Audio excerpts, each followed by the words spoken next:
I'm Patrick Cronin, Asia Pacific Security Chair at the Hudson Institute, and this is the second of a three-part series featuring thought leaders in Australia and the United States sharing their insights about competition with China in an age dominated by information and connectivity. And our focus today is on supply chain security. One of the lessons of the pandemic was our reliance on China for medical products. And it wasn't just COVID-19 that revealed vulnerabilities to a globalized world. We've been debating over reliance on China for rare earth elements for the past decade. And more recently, the Trump administration helped to sound the alarm about our potential vulnerability to 5G hardware made in China and risk to a secure supply of advanced semiconductor chips. Only a month ago, President Biden signed an executive order on America's supply chains. That February 24th executive order states, quote, "The United States needs resilient, diverse, and secure supply chains to ensure our economic prosperity and national security."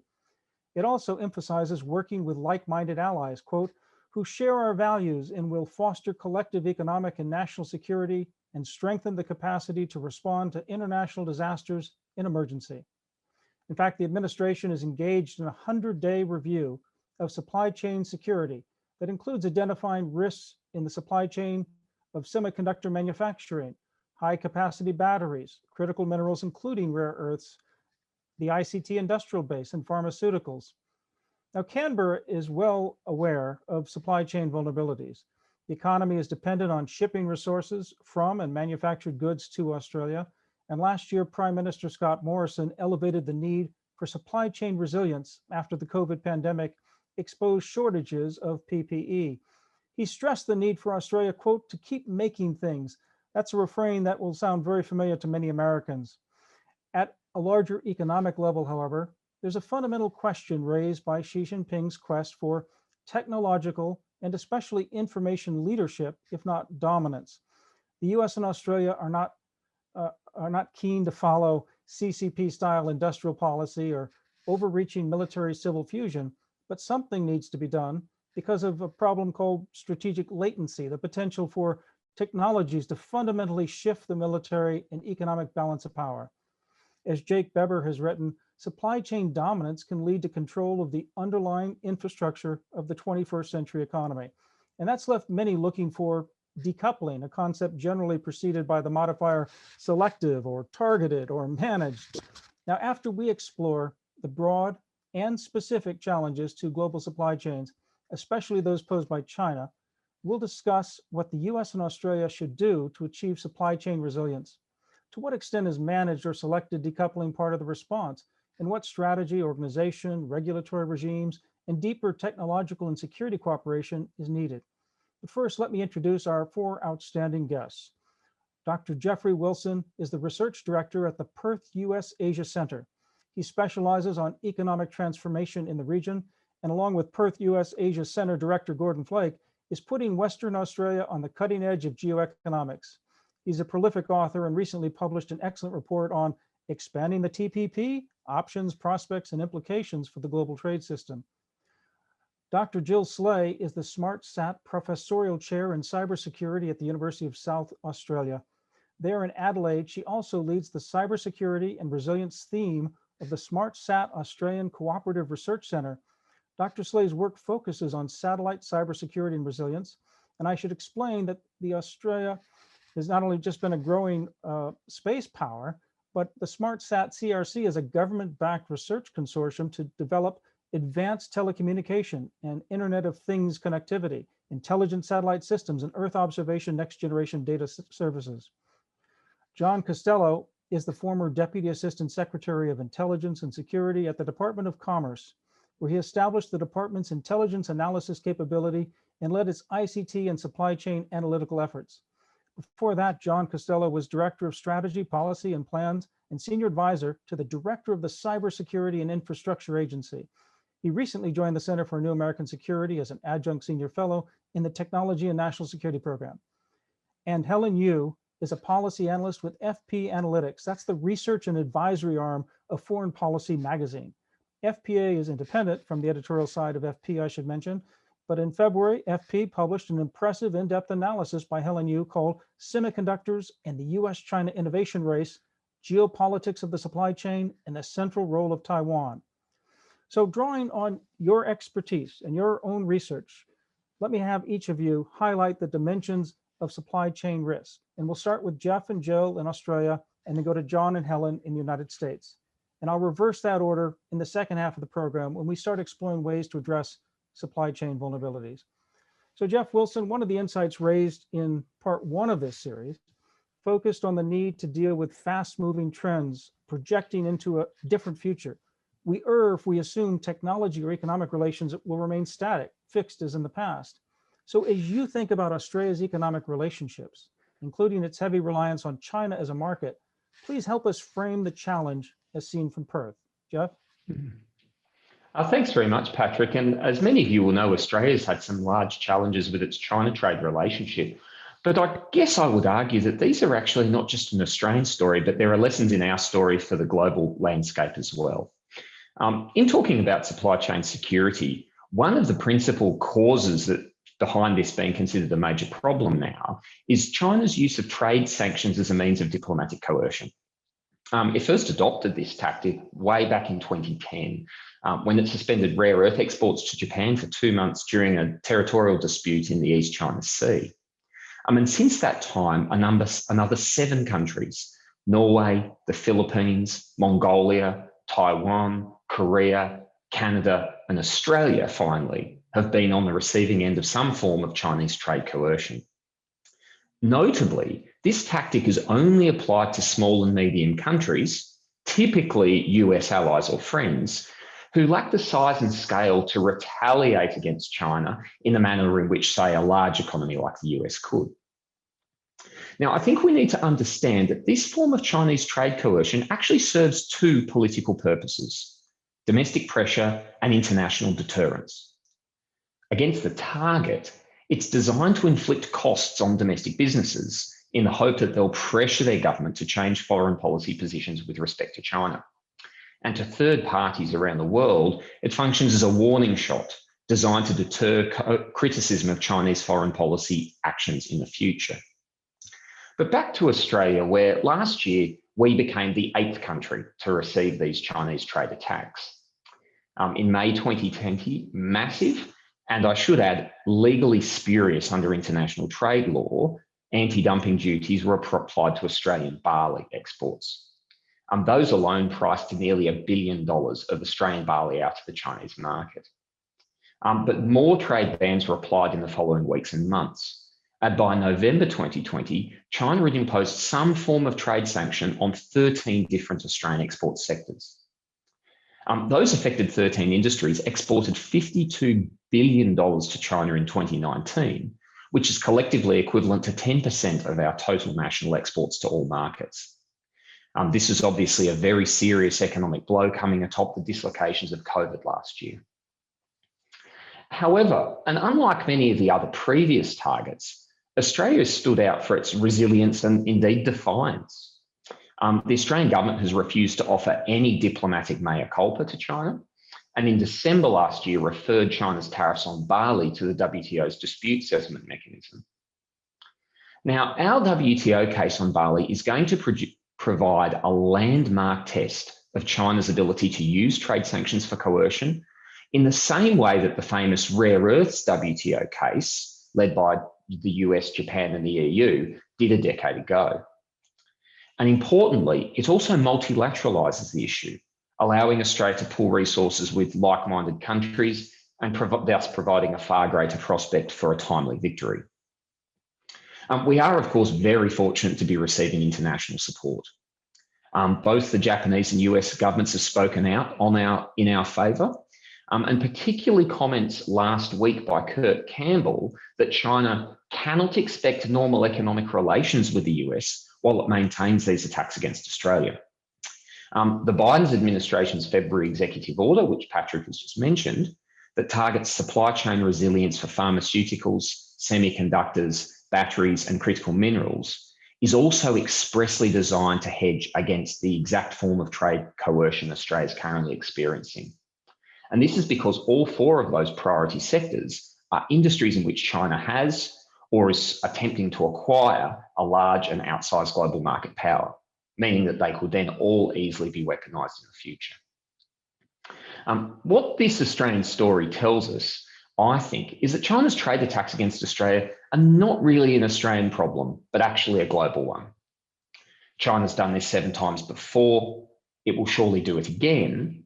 And if recent threats in Chinese state media about rare earths are to be believed, it's only a matter of time until it's applied to the US as well. I think it's therefore essential we think about mounting collective defence and deterrence mechanisms so that small and medium countries aren't left to fend for themselves against a behemoth as Australia was last year. The really important question for me now is what those collective defence mechanisms might look like and what could we do to build an international coalition to support them. Thanks. Oh, Jeff, that's terrific and very succinct, but the problem of even raw materials, as we'll get in when we talk to Helen a bit about semiconductors. I mean, I'm very impressed how we go from raw materials to all the life cycle of semiconductors to actual distribution. The supply chain has so many vulnerabilities along that path. But I want to go to Professor Jill Slay next and hear her perspective as someone who's immersed in sort of the high technology of all of this, and how would she help us think through some of the challenges of the supply chain vulnerability? Thank you. Thank you very much. I think I first wanted to make sure that our listeners understood the nature of industry in Australia. So within a population of about 25 million, we have about 2 million companies which employ less than 19 people each. So we're a country which depends on small to medium enterprises. So that's 97% of our industry is small to medium enterprise. And we have 50,000 companies who have less than 200 employees, which is 2.4% of them. So that means that the large companies who we deal with, particularly in defense, the defense primes, they largely are international companies. And part of the agreements, the contracts that get signed with these international companies mean the large, say, American or European or other countries' defense primes are required to draw on the small to medium enterprises, which comprise the majority of Australia. I would say that in my experience of working over the last 20 years in cybersecurity, that in Australia, we work really well with the international defense primes. But the problem who have got that international perspective, who, for example, in terms of cybersecurity, are driven by the NIST and NIST frameworks, but they have to work with us and our tiny organizations, which are very often in the technological sense built as a spin-off by a professor in his lab. I think we can say that what has historically happened, that these companies are part of the supply chain. So in the space industry, in our growing space industry, but traditionally there has been potentially no understanding of risk to the supply chain. This is from a technological perspective, a political perspective, because we're a very dispersed country. We do have large cities, which most people know about, but we also have tiny towns where we might find one of these suppliers. So the political and social climate is not one of suspicion or even awareness. So the need to secure is a late arrival. So our government is having to help them to deal with the risk. I would say we've been helping them to deal with the risk ever since we've had sort of cybersecurity strategies, but it's now much more obvious in the climate with China that we have to be aware of the risk. So some of the lack of awareness comes around issues like a lack of understanding perhaps from small companies when they actually are really dealing with China. This has happened to some of my knowledge that I've dealt with in previous jobs, you know, for instance, mergers and acquisitions, even larger companies due to mergers and acquisitions, they may not understand the import of, say, Cheung Kong or some other Hong Kong company, and they may not understand the relationship between those Hong Kong companies. Well, I lived in Hong Kong for 10 years. And mainland China. So they don't have the mindset to understand the risk. There has been a slowness in Australia to enact sector regulation and federal legislation on critical infrastructure protection. A lot of my influence comes from Idaho State University, where my mentor, Professor Corey Scow, has looked after me for 20 years. So I'd often go to the US and come back really excited of things I'd seen at INL or some of the other organizations, technical organizations, but to find that we didn't have the structures within Australia to implement what the US have been implementing for a long time. We're just a different culture. So therefore, many of the things that I would have experienced in the US have been traditionally missing from Australia, like an understanding of a vendor's nationality, checking of company personnel, the kinds of mechanisms which happen when somebody leaves. Internally, I think there's been lack of knowledge of criticality of systems, a need to know that risk assessment has to be done, and even knowing where to get advice and support. Also, there's a growing interest of boards nowadays, but I've spent many years, say 10 years ago, dealing with middle managers in critical infrastructure who understood risk but were not empowered enough to be able to deliver the message to senior people. One of the other important issues that we've been dealing with, and I've been part of also for us, is we're really only just becoming aware of the concept of foreign interference. Foreign interference in the technological environments that we work in, particularly in the universities and the government, and I can talk about this as the solutions to this, but basically, just as has been made public in the US with the FBI, our ASIO, our sort of intelligence organization, and even through the Australian, our national papers, sort of the outing of particularly Chinese professors who've been receiving payments from both sides. So in this is the context in which we're trying to grow a deeper technological environment, and actually to be able to have a space industry and have sovereign capability to launch satellites ourselves. And this is where I work. So thank you. Well, Jill, thank you very much. And we do want to come back to hear some of your recommendations on how to deal with including foreign interference in the technological environment, among many other things. I want to turn now to my old friend John Costello, who really was on the front lines of making US efforts to strengthen the resilience of US supply chain at Commerce, at DHS, and before that throughout other parts of the government. So the ideas of risk awareness is nothing new to you, John, but how did you go about, and how do you think about this issue of supply chain, having been so immersed in the policy of it? Well, thanks for having me, Patrick. It's an issue that's near and dear to my heart, and one I'm particularly passionate about. So I think it's difficult to disentangle supply chain issues from the economic entanglement the U.S. finds itself with China.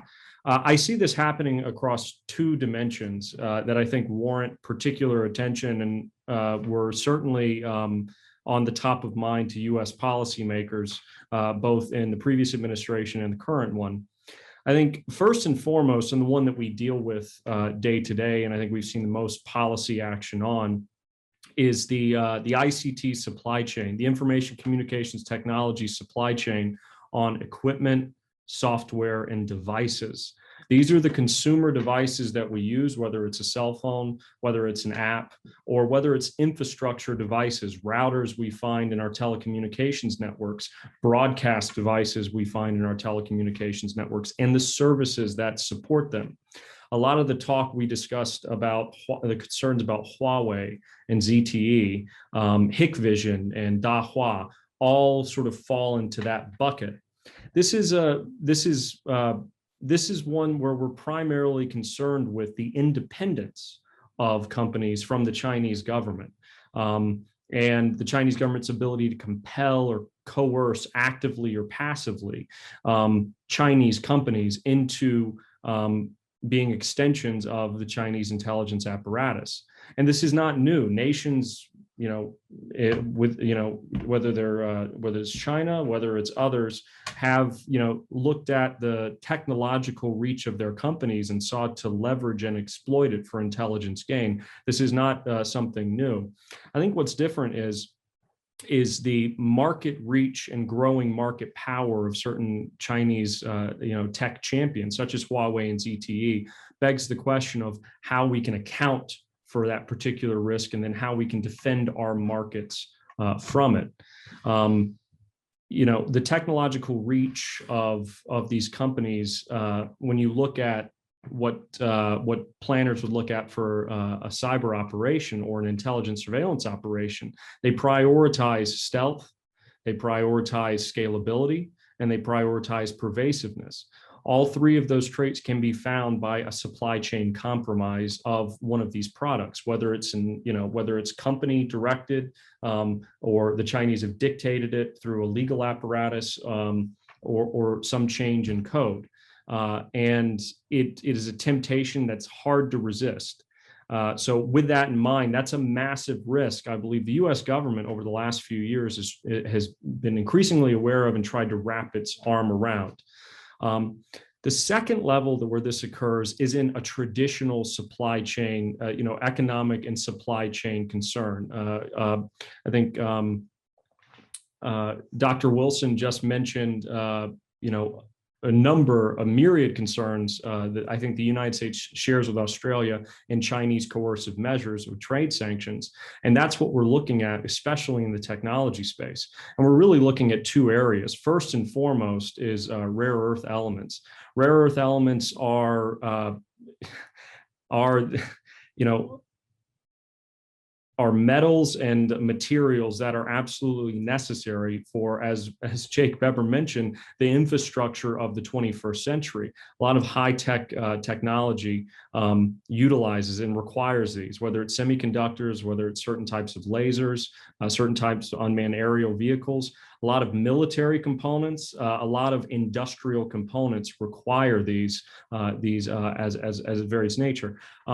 China owns 85% of rare earth oxides, 90% of rare earth metals, although that has changed and is rapidly changing, I think, due to steps from our partners and allies and the United States itself. But it's still a concern until that shifts. The very idea that China could enact coercive measures through trade sanctions and effectively cut off a supply of rare earth metals is something that's in the mind of many defense planners, logisticians, and economists, both in the United States and in Australia. The second piece is semiconductors. Now, the United States and Western governments in the Quad are in a particularly unique position in that China is not anywhere near parity with Western countries and East Asia and our East Asian allies when it comes to capabilities of be able to produce semiconductors that are non-commoditized. More sophisticated, more advanced semiconductors, the ones that are, I think, have the greatest market value, are produced through Taiwan, South Korea, Japan, and others. China can produce commoditized semiconductors, ones that are generally interchangeable, but they are at a disadvantage. China is, there's a major gap here for a variety of reasons. For the United States and for many other powers, the very idea that China could dominate much of the value chain of semiconductors from material extraction, refinement, to design, to production, to distribution, the two pieces of that being mineral extraction, refinement, and fabrication, is an incredibly untenable position due to the fact how semiconductors are so vital to so much of our manufacturing, so many of our devices, so much of the network-centric technologies that we use in everyday society, and certainly in our military.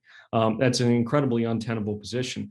The U.S. has taken a number of actions in the past few years, passage of the ICT Executive Order 13873, which for the first time gives the United States the ability to defend its markets, to prohibit or exclude certain types of products or technologies from the U.S. market, which is a paradigm shift in the U.S.'s ability to identify and mitigate risk. a number of export controls on semiconductors, foreign direct product rule, and entity listings of Chinese companies, of which Huawei, Hikvision, Dahua, but also including the Semiconductor Manufacturing International Corporation, a number of Chinese semiconductor firms as well. And the evidence is pretty clear, particularly if we take Huawei as a bellwether example. Export controls, putting Huawei on the entity list has had a major effect on Huawei's market share, and has certainly had a massive effect. So the export controls are a sledgehammer in the ability to sort of to push China and to have an effect on Chinese economy and Chinese indigenization. The key challenge here is, it's one thing to defend our markets and to mitigate risk within our markets. And the United States' position, at least in the previous administration, was to go it alone. But I think the key challenge here is, you can defend your markets, but what you're going to do is you're going to create a market void. You're going to create a vacuum of some kind, especially as Chinese technology and Chinese materials and Chinese services become more pervasive and have a broader market share in general. You have to be able to afford and ensure a cost competitive alternative. And that's where we start talking about industrial policy, which is a dirty word in U.S. politics, but one that I hear is getting very much cleaner as the years go on. But the United States knows it's going to have to do something positive, something offensive, if you will, instead of just defensive. It's going to have to try to shape the market, but it can't do that alone. Particularly, that in and of itself, it cannot do alone. It's going to have to harness partners and allies, and especially its allies in East and South Asia, to be able to provide for a cost competitive alternative. Now, as far as having an effect on the Chinese economy, to have a greater effect than what it has, and to insulate, I think, US's trade partners and its treaty allies from economic coercion and trade coercion we've seen from China, we're going to have to take a more universal approach in some of its export controls and some of its regulations. What that looks like, as Dr. Wilson said, and what mechanism that sees, in both from the sort of funding side and from market defense perspective, is the central question in my mind. That's terrific, John. Great overview. Helen You, you've done this fantastic recent research report on semiconductors. In fact, you start off by talking about semiconductors having a bigger impact than the Industrial Revolution. And indeed, they're driving what is sometimes called the fourth Industrial Revolution, perhaps. And yet you also point out that China and the United States are both vulnerable. And yet we're also dependent on these corporations. So we're here talking about governments and government policy, but so much of what's happening is happening in universities with Professor Slay, but also in large companies and firms, or small companies and firms, maybe in Australia. Anyway, how do you think about even the semiconductor dimension of supply chain security? Right. And thanks, Patrick. You're correct. I think semiconductors are the bedrock of technology. And with this report, I want to analyze the economic and security challenges of what is an evolving strategic space of technological and economic competition. And what I found was that a really unique characteristic of this industry is how truly global its production model is, which is both a strength and a concern for the private companies and countries that rely on one another for cutting edge semiconductor devices. As John mentioned, if you go through the life cycle of a semiconductor, countries and companies have varying strengths depending on where they sit in the supply chain and what types of chips they're producing. And when you're starting with raw materials that go into chips like silicon and gallium, China dominates the raw material, as Jeffrey mentioned really well, particularly gallium, which is increasingly becoming a preferred material for tech, given its energy efficiency. And right now, China owns 97% of the world's production in gallium. And since 1987, the US hasn't had any domestic primary gallium reserves. Then when you go from raw materials into research and development, which is a critical phase for companies to maintain their competitive advantage through innovation, Right now, the US is a leader in this portion of the supply chain, spending about 20% of its revenue, or $40 billion in R&D annually. But it's worth noting that other countries and regions like the European Union are investing and catching up. So what we do in this report is map this supply chain out in a really interactive way, highlighting the key players in the manufacturing process and the critical bottlenecks, while using trade data to break down how interconnected the US, China, and Taiwan are in this industry. So with all this in mind, we've talked about China's role in the space and how it's pouring billions of dollars into its domestic semiconductor industry. Through its National Integrated Circuit and Made in China 2025 plans, it's clear that China will continue to prioritize the development of its domestic semiconductor industry, but it's not going to happen overnight. It's going to be a multi-decade process for China to acquire the intellectual property, talent, and expertise to move up the supply chain and produce the most advanced semiconductors. But that's not to say that there isn't space that China can still capitalize on and grow. For instance, a lot of industry players are keeping an eye on specific integrated circuits like flash memory as a space that China can grow.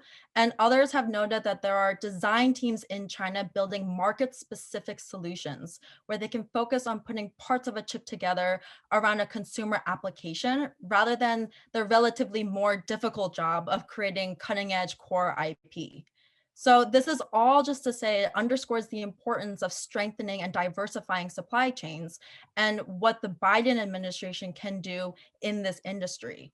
And we're already seeing US competitiveness eroding in the semiconductor industry. For instance, Intel is falling behind as a key semiconductor manufacturer, looking to Taiwan's TSMC to outsource some of its production. So if the US wants to strengthen segments of the supply chain through investments or work with friends and allies, it needs to happen now. If it's going to take a decade or more for China to catch up, it's likely it'll take that amount of time for the US to roll out the necessary resources to bolster domestic capabilities, particularly with respect to raw materials and foundries. There's a ton of ways that Biden can go about doing this and to reduce US dependence on foreign manufacturers, not the least of which increasing incentive packages for companies to invest in fabrication facilities in the US, because the cost to build and maintain a fab is 30% higher in the US than in any other country. The administration can, while still adhering to environmental standards, review the permitting timelines for project construction, which in an industry where speed to market can be really important given the pace of competition and innovation, can be a significant barrier for companies that want to build a facility in the US. Evaluating the corporate tax system to boost at-home manufacturing, and working with allies like Australia, whose strengths in the raw material sector, particularly silica, could strengthen specific portions of the supply chain and really boost up US competitiveness and ally competitiveness. So this is just all to say that Biden has a lot of opportunities in the semiconductor industry, but a core challenge is really going to be balancing this issue and others with the administration's climate and COVID goals, and allocating the appropriate resources and staff attention to tackle this issue. I'll stop there and be happy to answer any other questions. Well, Helen, that's fabulous. I wonder if you could address the issue of Taiwan's unique role in the supply chain question and of semiconductors. You know, and I'm struck by the recent high-level dialogue in Anchorage because the setup to that from Beijing was very much Taiwan is a red line. It's always been a red line, but they're emphasizing anew for the Biden administration that this is a red line, and they seem to mean it more than even in the past. And I don't know if that has an effect, will have a spillover effect in something like the supply chain question of semiconductors. Right. So Taiwan is a really interesting character in this industry in that it is one of the top semiconductor leaders in the world. And it's one of the few companies that can produce the most advanced chips. And right now, with respect to US-China relations in Taiwan and the Taiwan Strait, what's happening is that companies are now considering whether they should move their production models to other regions because of potential conflict. And given the interdependence of these industries by all these actors, we found that it's unlikely that a conflict will erupt in the Taiwan Strait or over Taiwan, especially over chips. But that's not to say that China may not use semiconductors as part of its justification to go to war if conflict does arise. But the growing concern regarding conflict at the end of the day underscores the vulnerabilities of a very fragile and interconnected region in which any potential disturbances, such as China exerting economic influence, like Jeffrey also mentioned, or conducting cyber espionage activities where recently Chinese actors tried to hack into TSMC to steal core IP for its own domestic semiconductor interests. So with all these potential threats, it's necessary that the US work with allies and like-minded countries in the region to create a stable environment that can ensure that goods and products can be produced through Taiwan and not have any potential disturbances in the supply chain. And one act could send ripple effects down from on the upstream and the downstream. Helen, that's fantastic. And keeping up the pace here and thinking about responses, I want to turn back to John. But John, just to frame an issue for you as you think about possible responses, industrial policy, managed decoupling, or whatever approach you might recommend. I was struck again in the run-up to the Anchorage high-level dialogue, Yan Peng of Kicker, their big intelligence think tank, essentially recommending or advising Xi Jinping that, look, the China dream, the great rejuvenation, is going to happen in the context of a continued stalemate technologically and militarily with the United States in this competition. So there's this multi-decade competition that Helen referred to. It's not just running the race for 4 years or 8 years or the next few months. It's really a long-term competition. So as you think about recommendations, I mean, what should we be building here that's durable, that helps a resilient supply chain and maybe never gets away from vulnerabilities, but at least it minimizes risks and it maximizes resilience? Certainly. I mean, I think the issue of that's what entanglement really is intended to mean. It's to ensure that there's mutual vulnerability, mutual benefit, and mutual vulnerability, and you hope that they cancel out. One action begets another action, and you don't know where it will lead. I think ICT is where we've really crossed the Rubicon. I think, you know, over the past decade, China's sort of raised barriers and defended their own markets from U.S. technology, and at the same time, their own champions and their own firms have benefited from I think protected market access that has been an engine of growth for their expansion overseas and a greater global market share. I think that global market share comes with it a lack of trust. Certainly in the United States. In the United States, to rebalance the asymmetrical vulnerability that the United States it feels, particularly in the surveillance space, is raising up market barriers and in employing regulatory tools and export controls sort of in response. But you know that to me is the Rubicon, because when you look at the stack, you know, from the components and the materials perspective, they are part of the value chain for a lot of these devices, a lot of this equipment. And we've already gone, I think, full bore into raising protective barriers around one section of it. It's going to be difficult for us to stop or reverse that.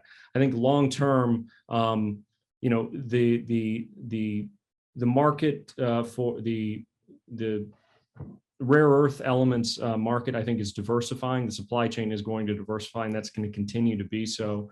So I think U.S. and Western vulnerability is going to be reduced long term. I think the real question is to what degree China can indigenize semiconductors. At what level, and at what level Western countries are able to live with that. Are we able to live with commodity semiconductors coming from China, but more sophisticated, cutting edge ones coming elsewhere?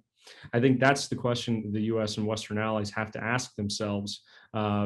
And are we willing? Is that willing to satisfy us? Is that what a détente looks like in this space? And is China willing to satisfy itself with that? In other areas, it certainly has, but on this issue, it remains to be seen. Excellent, John. Thank you, Professor Jill Slay, and then to Jeff. Same question in terms of from an Australian perspective and from your own experience, what steps is Australia taking, should be taking, to protect supply chain security? I think the major issue that we need to deal with has been raised by Helen, because the Made in China 2025 list, without being too cynical, gives us a good idea of, as a professor, of number one, what IP do I need to protect within the university? And number two, where shall I make sure that I do not let international students from China go and study? And I'm not the only person who has identified this. And in my role within the SmartSat CRC, and given the trends which we've actually seen, many of us in the universities can get defence funding. But those of us who get defence funding have usually got a clearance. And so we're highly aware of the socio-political context in which we work. But we are also, our personalities are very different from America. Often say in a polite way that American is rather an autocratic society, but we actually cling to that sort of Western liberal democracy, which means as a professor, I believe I could work with anybody, including the Chinese government, if I was not cleared. And I'm free to say roughly what I like and work with whoever I like.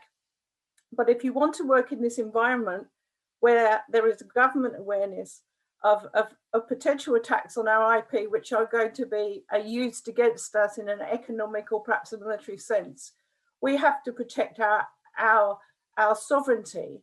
And that means, from my point of view and for the work that I'm doing, that we have limited the nationalities who can work in space research through the Cooperative Research Centre. We've limited the nationalities of the postdoc researchers. And most of us now who are involved with it would limit the nationalities of those who can actually be professors in it by saying they've got to get a particular kind of clearance. I have been accused of being racist, but actually it's not racism, it's about national security. We need to work with the allies, with the Five Eyes, and with particular allies in Europe and Asia. And we've never ever begun to recognize this issue. But I think myself, the Made in China 2025, the Chinese shopping list, whether the Chinese government gains this through mergers and takeovers, foreign interference, bribery, or sort of inadvertently getting a naive Australian to sell the farm, these actually are important things for us to deal with. And I'm really happy that we, and I think the US, have begun to deal with these issues. Well, Jill, thank you very much. And I should just emphasize that racism should have nothing to do with the policy of democracies. We're much richer for our diversity in our democracies. And I think even in the harshest sort of China policy out of the Trump administration, they went to great pains to talk about the CCP policy, not the Chinese people, the heritage, culture, and so on. So it's very important. And we've just gone through some violence here in the United States and rising tension. So I'm very aware of this issue. And yet we need intelligent security of our supply chain and ways to reduce the risks. And we have to work with the private sector and industry. We have to work with the universities and research labs. We work with the Chinese and allies and partners. And yes, it comes down in the classified space to allies like the Five Eyes, protecting their ability to collect information and to communicate. Very important issue. And you're working on very, very growing important area in Adelaide. I know you're in Canberra right now, but the work for Australian space is indeed the future of, I think, the U.S. Australian alliance as well. Yeah, we believe so. But we're going to go back to Perth in Western Australia, where all those minerals sort of pour out of, and all the economy and the educational exchange. And Jeff, you're going to get the kind of the final word before I close. Excellent. Thanks, Patrick. Now, The thing that worries me is not what we're looking at here, but what we're not looking at here. And we've just had a really excellent discussion about some of the well-known supply chain vulnerabilities. Rare earths was put on the radar 10 years ago now. Semiconductors as well. A lot of the other things covered in the recent Biden executive order. But one of the challenges is that if we look at the complexity of value chains in the Indo-Pacific, the vulnerabilities go all the way down. And when we think about this from this prospect of the coercion that Australia has suffered over the last 12 months, the vulnerability points spread right down into the kind of critical and maybe stuff we're not even looking at the moment. Let me give you one example here from Perth last year. Now, during the early period of the Corona pandemic in around April, May, when some international shipping was interrupted, we actually were unable to get aluminium windows for construction. You're building an apartment block and they've got the aluminium windows have to go in. It wasn't a political thing. It was simply they were coming out of China and the logistics chain was unable to supply them. And I'm sure if anyone's ever seen one of those home renovation shows, you know that there is an order of operations in a construction project that you get to the windows and until they're in, nothing else after that can go in. So there was a short period for a few weeks where construction across Western Australia almost ground to a halt for want of aluminium made in China windows. Now, the challenge, this is just one trivial example, but the construction sector accounts for over 1 million jobs of employment in Australia. So this is a serious economic sector. If China had wanted to really coerce Australia, they wouldn't have put an import ban on barley, they'd have put an export ban on aluminium windows for 3 months. That would have created economic chaos. And if we think about government's ability to be sovereign, not just own these assets in our countries, but actually sovereignty and the ability to have freedom to manoeuvre and realise our interests and values in foreign policy, this is a nightmare. I'm not saying that we need to add aluminium windows to the Biden executive order necessarily, because when we actually start, I've been involved in some projects looking at these issues and it's replete with these cases. My feeling on some of those is there's only so much we can do. We've talked about getting a rare earth supply chain that's independent set up, that's underway, semiconductors, and there's been a good discussion on that. But we can't have completely independent supply chains for every banal product. And that reflects Helen's comments about our comfort with commodity semiconductors out of China. So I think what we really need to do once we've got the really critical ones secure in a way that we're comfortable with, is think about what we can do to deter malfeasant behaviour across the rest of the economy. And that's really going to be not an independent supply chain play, but a deterrence play. And this is where using more conventional trade instruments, the World Trade Organization, some kind of trade coercion response mechanism between like-mindeds that's being just casually called a trade version, Article 5, a version of the NATO Article 5, might come into play. I guess my key message is everything we're doing in the high critical ones is excellent, but we need to think about the mid and low critical because they are also danger points that pose a threat to our sovereignty and autonomy. Jeff, that's terrific, and really 4 brilliant sort of sets of remarks here, great contributions to try to frame the issue of supply chain vulnerability and insecurity, thinking about some of the practical steps and the ways to fashion responses. I'm really grateful to all 4 of you, to Dr. Jeffrey Wilson, Professor Jill Slay, John Costello, and Helen You. And if the viewers enjoyed this program, I hope they'll also look out for the other 2 parts of this series of a U.S. Australian discussion related to China and information. The first one focused on the weaponization of data, and the third one focuses on disinformation and influence operations. But thank you very much all for joining us, and good day.